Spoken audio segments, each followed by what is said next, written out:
Hello and welcome to my absolute favorite part of this whole entire course, which is the childbirth preparation. I guess it's probably equally tied with like the postpartum because that's so important too. But this is where it's really fun and we get to talk about everything childbirth, different ways you can prepare, different changes, terminology you're going to be hearing, how to plan for a cesarean birth, everything to do with labor and what you're going to be experiencing. So, to get right into it, crotch lightening. This is something you'll begin to experience or feel really kind of later on in the end of pregnancy as we get closer to labor. It kind of feels like little electrical little pulses.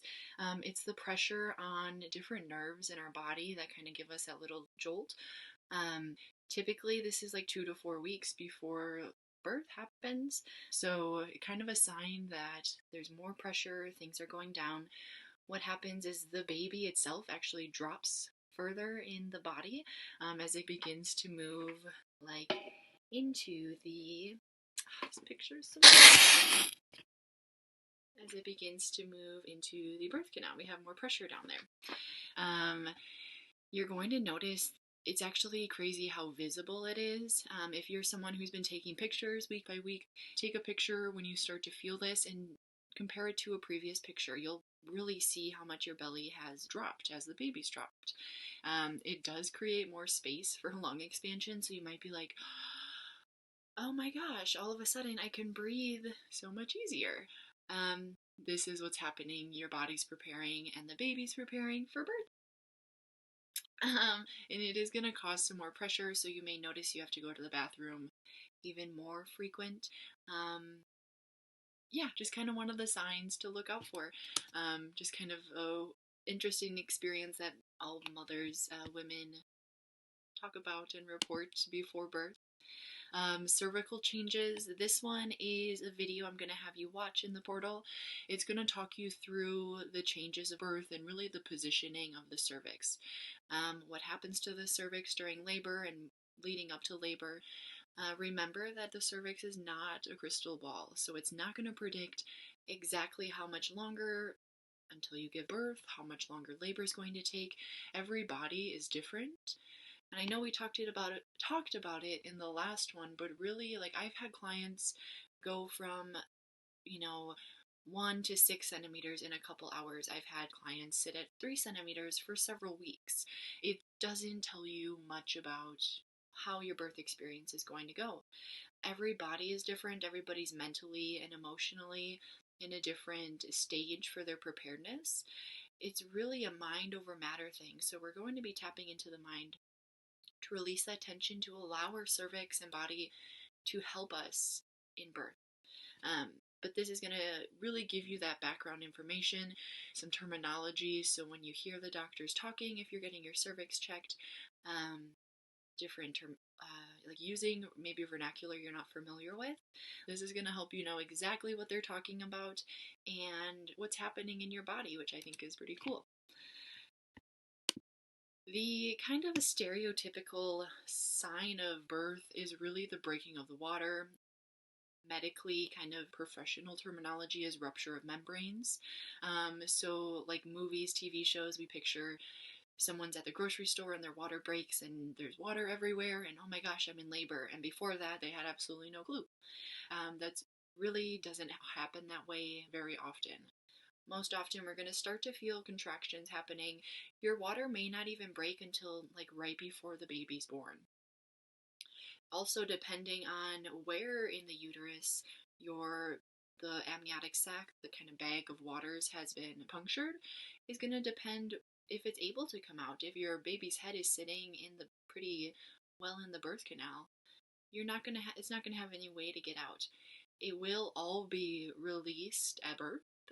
Everything just kind of flows out, and yeah, that's just the biggest relief.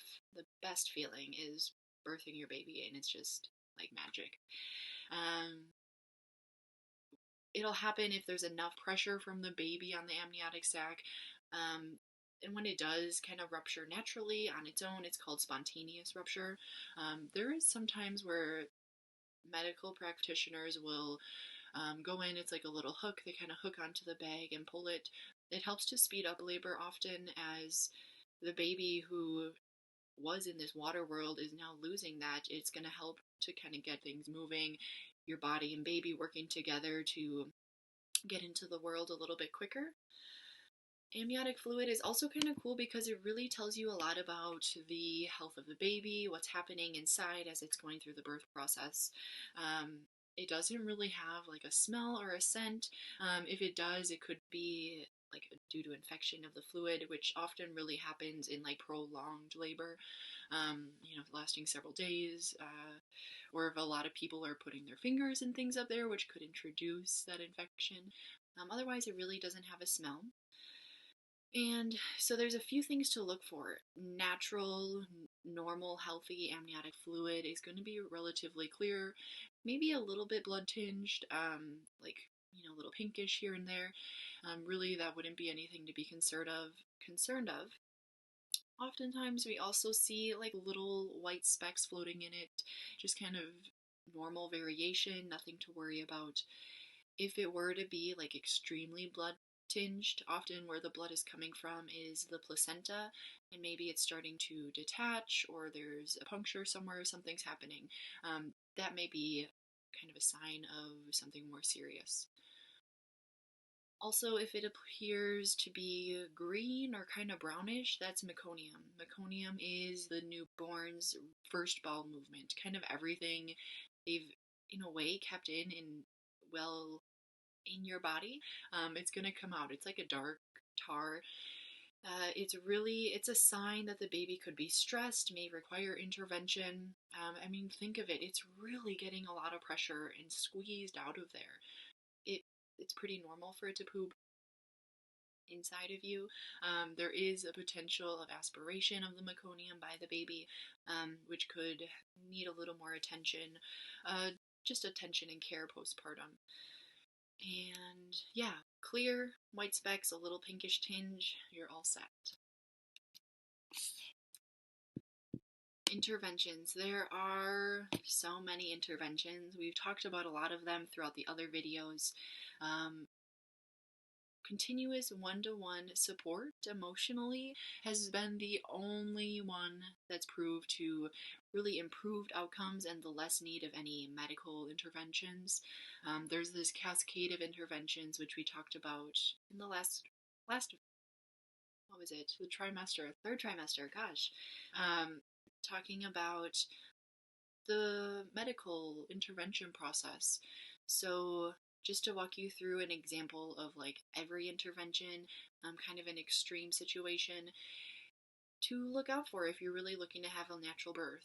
First thing, if you're looking to birth in a hospital, stay home as long as possible. First time parents, your birth is going to be slower and take a little bit longer as your body's really just figuring this out. In the rare situation that we see on social media, like I gave birth in my closet, that is rare. It's a really quick birth, precipitous birth. It doesn't happen extremely often, but for the most part, you have the time. Sit at home, really connect, get yourself as far along while you're comfortable and relaxed before you go into a medical center. Once you get to the medical center, they're going to want to check your cervix as a test to see how far along you are. They'll start monitoring your contractions, both of which are interventions that you don't need to agree to. You don't need to say yes to. The biggest negative I see about having your cervix checked early on by medical providers is that is going to put a time limit in their head. Up until recently, medical providers have been trained that childbirth should only take 12 hours. So they're thinking, okay, if you come in your 4 or 5 centimeters, how long have you been birthing? They're going to put that time limit on you. And if you don't perform, quote unquote, if you don't give birth within that time frame, they're going to want to push more interventions. Which leads us to the next one, and Pitocin. It's a synthetic oxytocin. It is given really to help the uterus contract more. Natural oxytocin can do the same thing, so being close with your partner, feeling comfortable, turning the lights down, breathing, connecting with your body, all of those love, self-care things are going to help you to increase the natural oxytocin. This synthetic oxytocin is given to do the same thing. It's really almost like a medieval torture form. It forces contractions to be stronger, harder together, closer together, and just more intense. So instead of a natural rise and fall, we may have a peak and another peak, or really close together. Really intense contractions close together. You may not be getting that break you would if your hormone system was naturally flowing. So they're going to get intense, the contractions. You're going to feel uncomfortable. You may want some pain relief, whatever that may be. Maybe you go for the epidural. Any of them have like a sedative kind of effect on the body. They really relax us and kind of chill us out, so then labor tends to slow down. For some it may like continue on normally, but it's going to slow the process a little bit of birth. When that slowing happens, then they're like, oh, well, you're not really progressing anymore. Let's give you more Pitocin. The stronger and stronger contractions, the closer together, really put stress on the baby. With all of the monitors, if you agree to that, that is going to signal that the baby is in distress, and then they're going to want you to have an emergency C-section. And I don't say this to scare you, but this is so often how it happens. And for Black women of color, anyone, they are more likely to die from this. They're more likely to not listen to your complaints of pain, your needs, your experience that's happening in birth. 3 to 4 times more likely to die just because of childbirth. This is a deep issue. Just like Black men are being killed by the police, women are being killed by their doctors.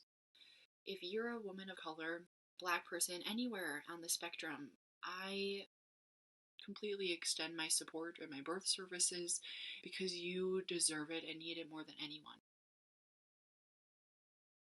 And that goes, if you fall in that category, find yourself a doula, a birth person, a care provider who supports you and connects with you, who understands your needs and concerns, and gives you answers not just on a face level, but on a deep empathy, reassuring level, because that's what you deserve.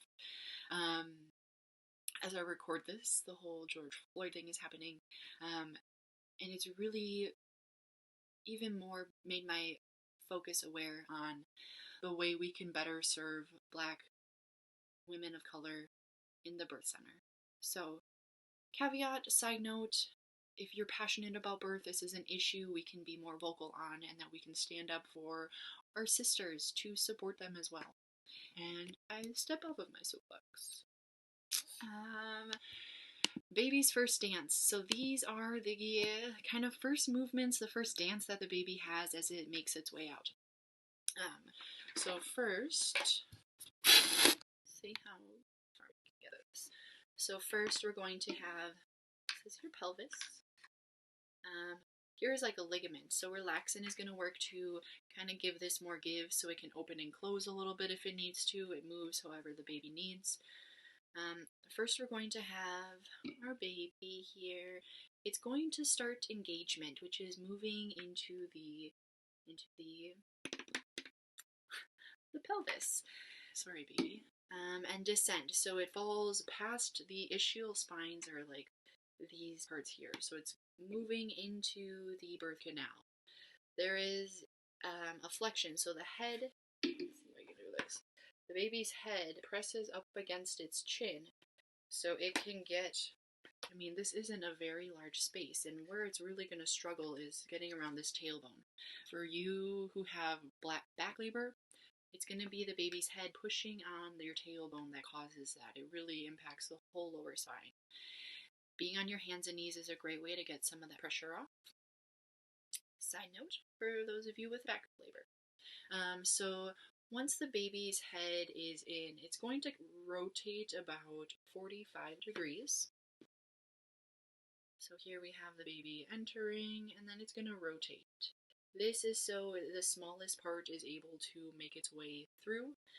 And then once it comes out, we have another external rotation. So It really helps the baby turn, so its shoulders now are able to better fit through.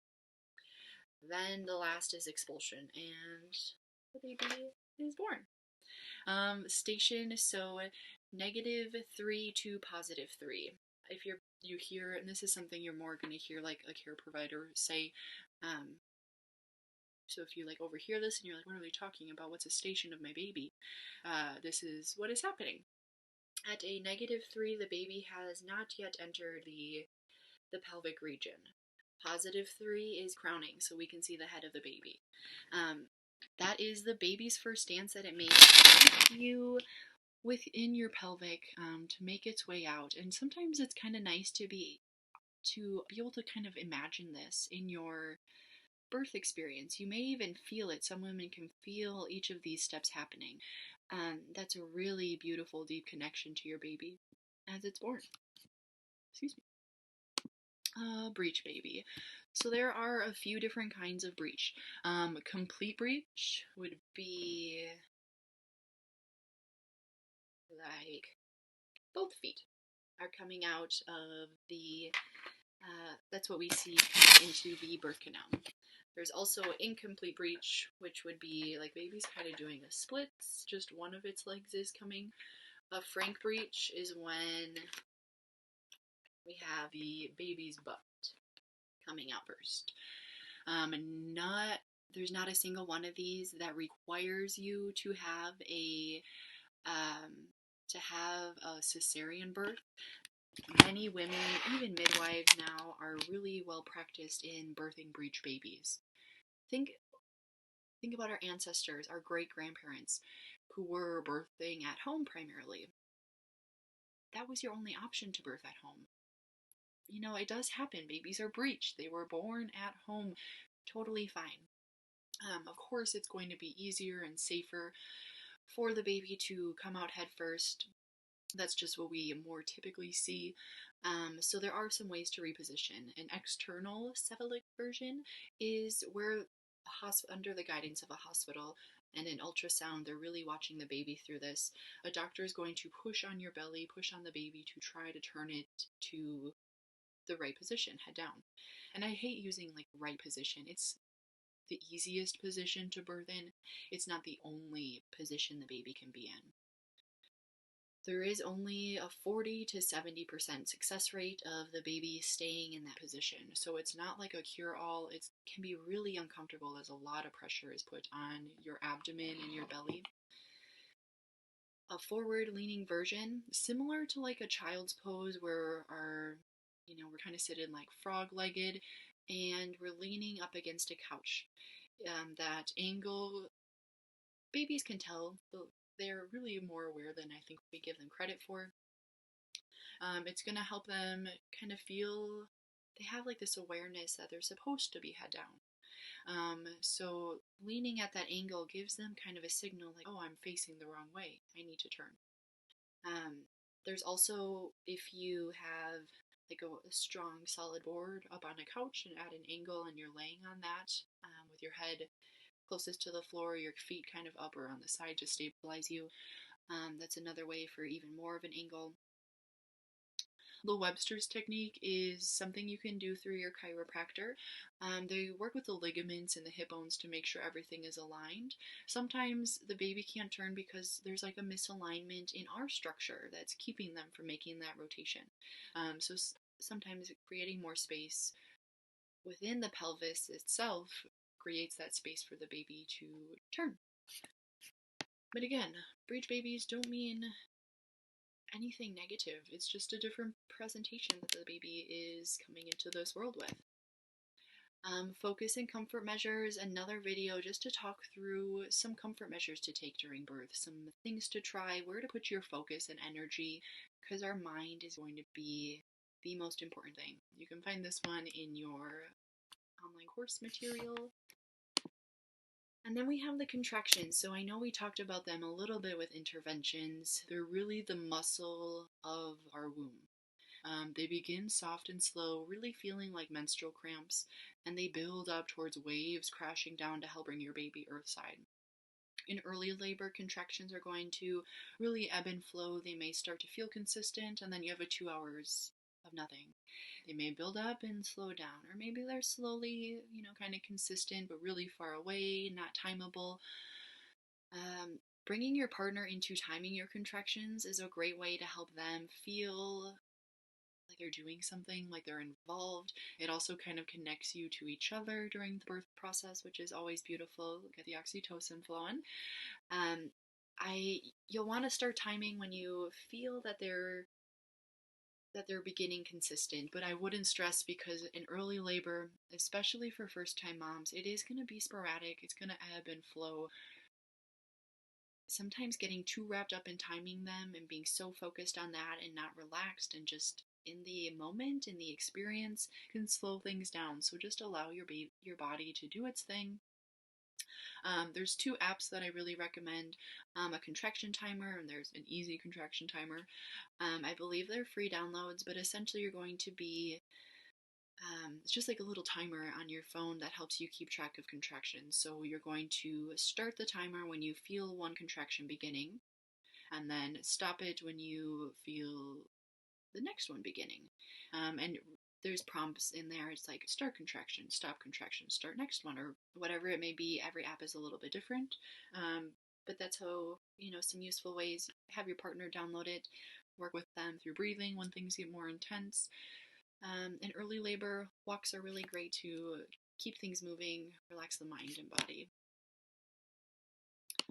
One of my favorite aspects of birth work and being a doula is helping women create a birth atmosphere that is supportive and comfortable for them, especially if you're not giving a home birth or not at a birth center and choosing a hospital. They've come a long way. Like the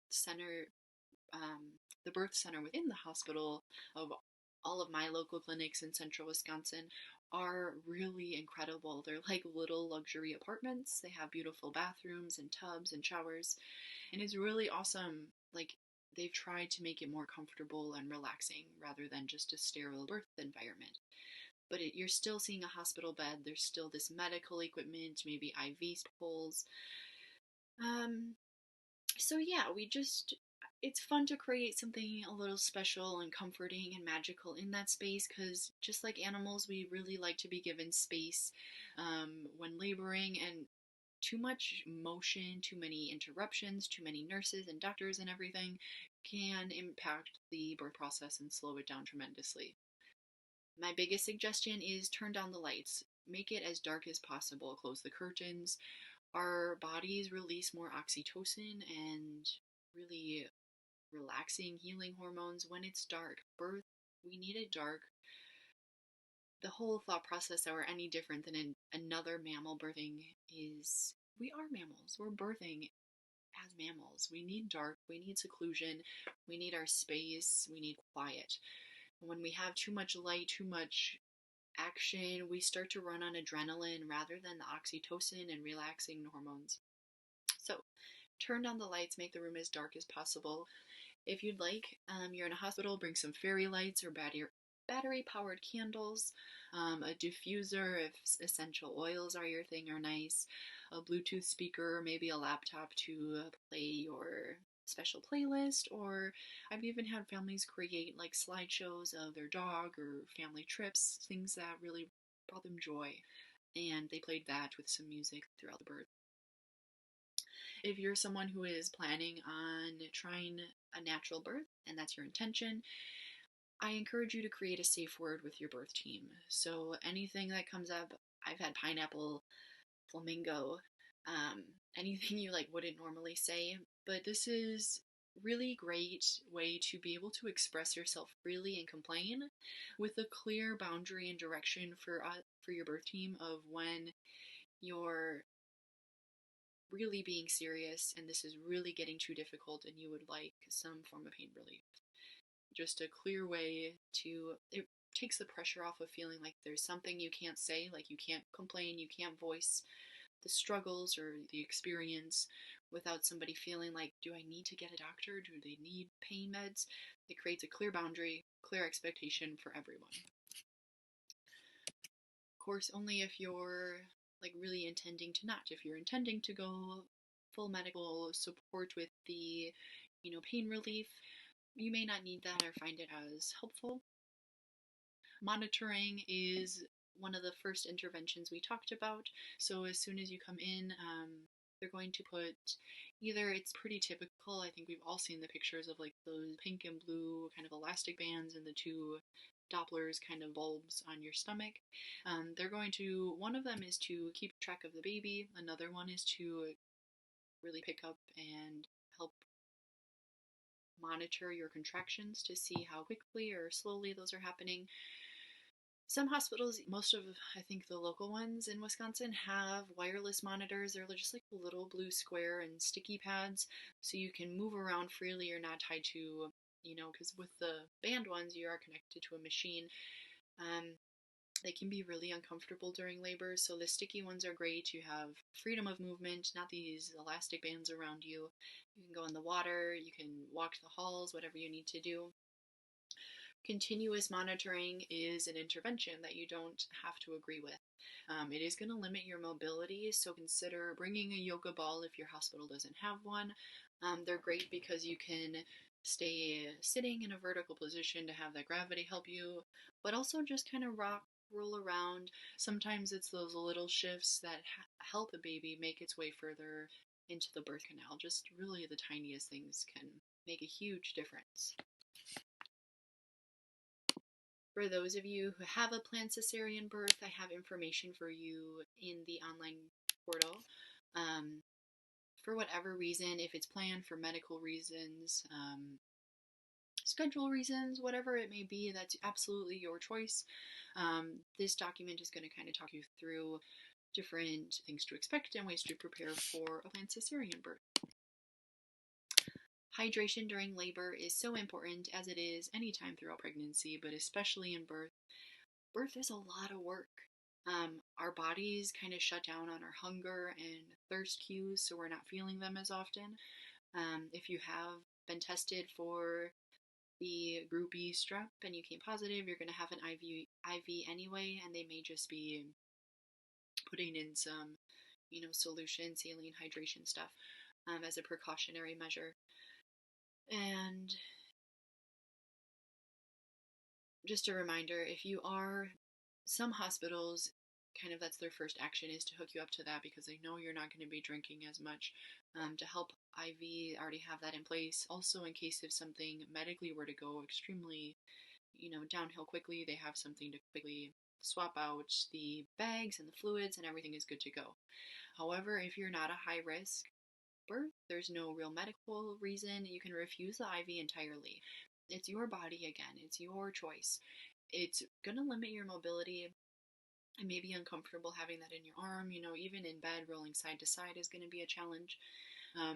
So try to take in fluids naturally on your own. In between every contraction, drink a little bit of water, a sip. In your birth bag, you should have packed, I have a list for it, but you should always pack a good water bottle you like. And if it doesn't have a straw built in, bring a straw because it's going to help your support person offer you the water. Support people. Speaking to you now, give your birthing person water between every contraction. Their headspace is not going to be in, oh, I need to drink water. So as a partner, you can kind of pick up the slack there and help them with that. However, as we drink water, we need to remember to go to the bathroom. Our bladder sits right above kind of the birth canal where the baby's trying to make its way. So if your bladder is full and really expanded, even just that little bit of difference in space could be holding the baby up. Releasing your bladder is going to allow for that extra space in the baby to make its way down a little bit easier. So remember to go to the bathroom and drink water. So important, always. During birth, I find it really kind of a good time. Also, if you want to add, there's a switchel that you can find. It's on my Pinterest. Also, which is kind of like a lemonade for birth. It has a bunch of electrolytes and nutrients because you're not going to be hungry, but you still need something to kind of help you give you that extra boost of energy to make your way through labor. I even have suggested, especially for induction families, bring a opaque water bottle with a straw and maybe make like an easy smoothie, nothing like crazy flavors, just like really simple, something you enjoy. Because when they start the induction, oftentimes that's in the evening at night, um, they're not going to really allow you to eat until after birth, which is in itself crazy.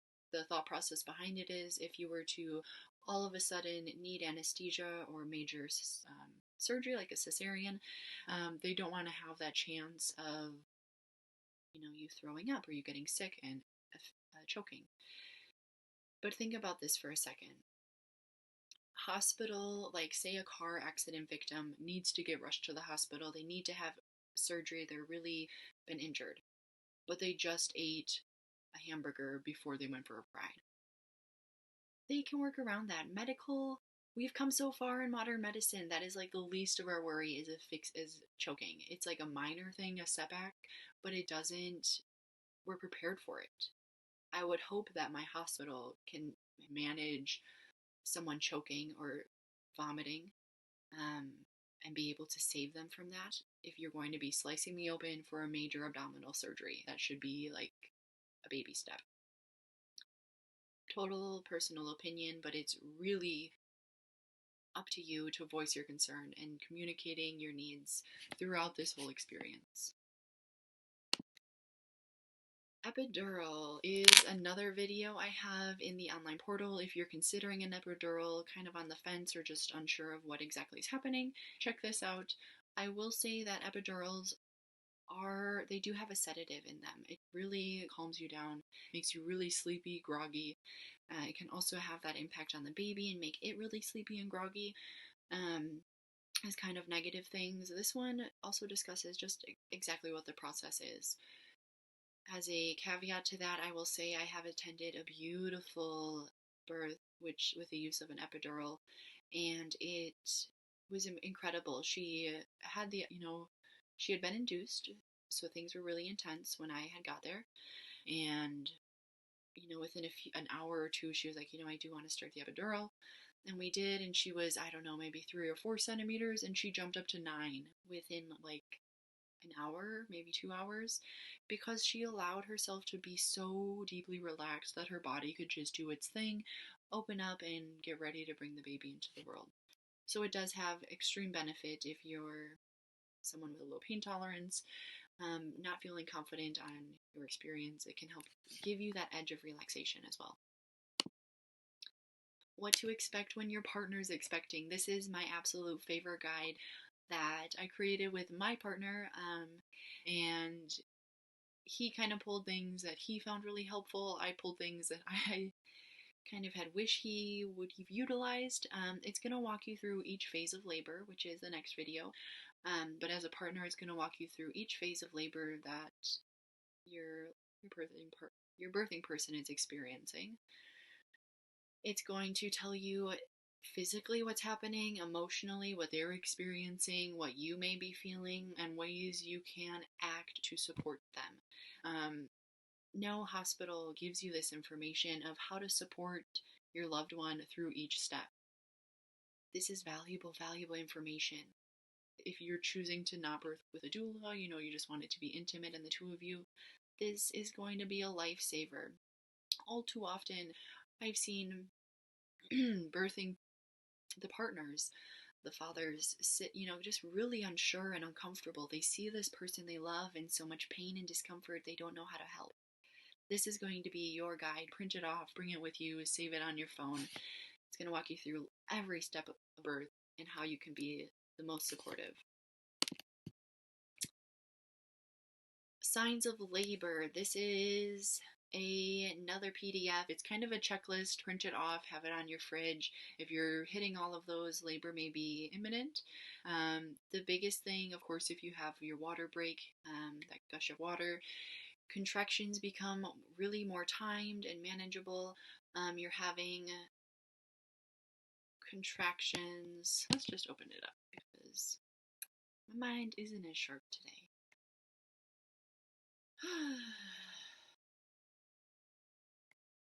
So do your joints feel looser? Relaxin really starts to, throughout all of pregnancy, but really amps up before we give labor, to allow for more space and the flexibility of our joints. The mucus plug, it is really just like a mucus plug, exactly what it sounds like, near the cervix. It protects anything, really, it's like a barrier from anything to come into the womb space and cause infection. It's sometimes known as like a bloody show. You may notice it in your underpants or maybe after you go to the bathroom. It's kind of like a pinkish, kind of snot, thick discharge. It is a clear sign that labor is imminent. It may get started within the next 24 to 48 hours. As we get nearer to labor, our intuition kicks in. We feel the need to really prepare and finish lots of things on our to-do list. We pick apart little projects in the house that need to get done, things that need to be organized. We're just preparing our nesting space for postpartum. This is the time, really even before that postpartum preparation part of the course is going to allow you to create a really supportive healing nest for you to relax in those first 40 days postpartum.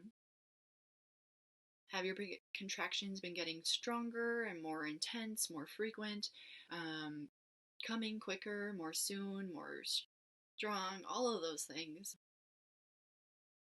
If that's you, labor is picking up. You're moving from kind of an early labor, which is sporadic, into active labor, which is more timed, consistent, closer together. So print this off, have this as your checklist.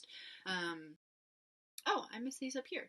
So if your baby's dropped, another sign that it's preparing to make its way. Usually I found that this happens like 1 or 2 weeks before, where you notice a very visible drop in the baby, even as soon as a couple days, which it was in my case. As the cervix dilated, you can check this yourself actually. But if the cervix begins to soften and slowly make its way open before we go to birth, of course, to create that space for the baby to make its way. Get back in here. Childbirth prep. So this is just a PDF document of everything this covers, a little bit more detail and written information if you're someone who like really visually enjoys learning and reading about this. Everything you'll find is here. You can print it off and use it as kind of a secondary guide, or use it to nightly reading, whatever you wish. This is going to give you information on step by step. Maybe print it off and discuss it with your care provider or with your birth partner, so you can kind of get on the same page on your expectations and how you really desire this birth experience to go. That is childbirth preparation. Everything that you would have gotten in your hospital course is here in this one section. So we're covering so much more and really allowing you to own your power and tap into your intuition as a mother, as a person, and birth powerfully and just own that experience. When we birth powerfully, when we know everything that's happening, we're able to create just this sense of empowerment and freedom as we move into motherhood. So I honor you, and I am so thankful you're taking the time to learn about this process and journey, to set yourself up for the best start of motherhood, to create better humans and babies, and who are more emotionally intelligent and secure and strong themselves. That's what changes the world, and we're changing the world through birth with all of this information. And I'm so excited. I can't wait to really just hear about your birth experience, share it in the Facebook group. The next part of the course, I would highly recommend you watch with your partner, the phases of labor, just so you're on the same page, you have the same expectations, information. So check that out. Sending so much love. I hope you're feeling well and you're really thriving in this experience. If you're not and you're struggling somewhere, please reach out. This is not a time of struggle and survival. Your body is in its most abundant, feminine state, your most powerful state. So take advantage. Shift over into thriving, because you deserve it. Your baby deserves it. The world deserves happier people. Much love, and can't wait to see you on the next course.